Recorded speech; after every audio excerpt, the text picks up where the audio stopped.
प्यारे बच्चों, आज हम कक्षा 4 विषय हिंदी व्याकरण में अनेक शब्दों के लिए एक शब्द सीखेंगे। बच्चों, इसके नाम से ही हमें पता चल रहा है कि हमें अनेक शब्दों के स्थान पर कोई भी एक उचित शब्द लिखना है। अर्थात इसको हम एक उदाहरण के माध्यम से सीखते हैं। राजू कपड़े सिलता है या राजू दर्जी है। हम बच्चों इस वाक्य को दो तरीके से बोल सकते हैं कि राजू कपड़े सिलता है, या हम इसे बोल सकते हैं राजू दर्जी है, क्योंकि कपड़े सिलने वाले को क्या कहते हैं? दर्जी। ऐसे ही अक्षय ईश्वर में विश्वास रखता है या अक्षय आस्तिक है। ये दोनों वाक्य भी एक जैसे हैं, दोनों का अर्थ एक जैसा है, क्योंकि ईश्वर में विश्वास रखने वाले को क्या कहते हैं? आस्तिक कहते हैं। इसी प्रकार हिंदी भाषा में अनेक शब्दों के स्थान पर एक शब्द का प्रयोग कर सकते हैं। अर्थात हिंदी भाषा में कई शब्दों की जगह पर एक शब्द बोलकर भाषा को प्रभावशाली बनाया जा सकता है।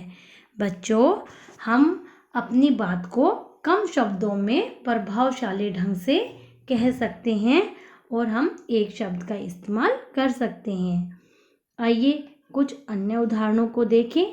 चित्र बनाने वाला चित्रकार, गाना गाने वाला गायक, जो देश की रक्षा करे सैनिक, जो खेती करे किसान, जिसका आदि ना हो अनादि, जो कभी ना मरे अमर, जो कभी बूढ़ा ना हो अजर, जो दिखाई ना दे अदृश्य, जो ईश्वर में विश्वास रखता हो आस्तिक, जो ईश्वर में विश्वास ना रखता हो नास्तिक, जिसकी तुलना ना की जा सके अतुलनीय, जिसका कोई आकार ना हो निराकार। बच्चों, यहाँ जिसका लिखा है, जसका नहीं है, जिसका। यहाँ पे थोड़ी त्रुटि हो गई है, तो आप लोग ठीक कर लेना। जो अधिक बोलता हो वाचाल, जहाँ जाना कठिन हो दुर्गम। सभी बच्चे एक बार मेरे साथ फिर से बोलेंगे।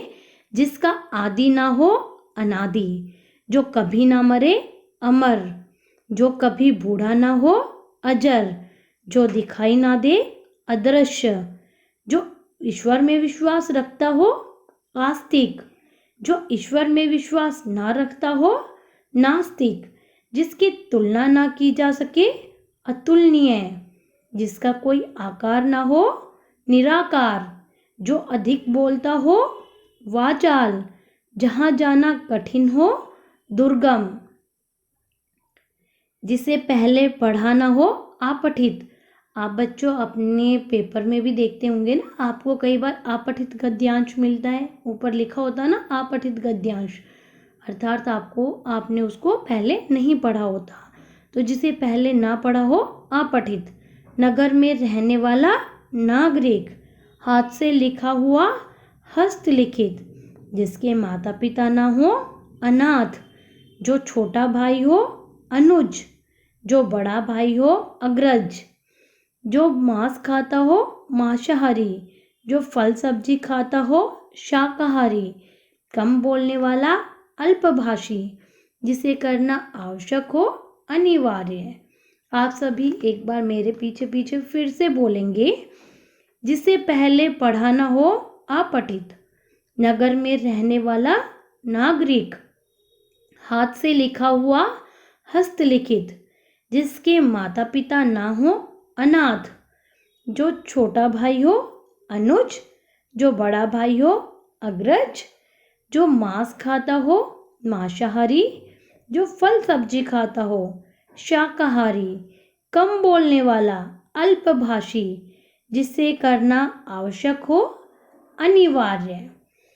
बच्चों, अब आपने वीडियो को ध्यान से देखा होगा, तो मैं आशा करती हूँ कि आपको निम्नलिखित प्रश्न आते होंगे।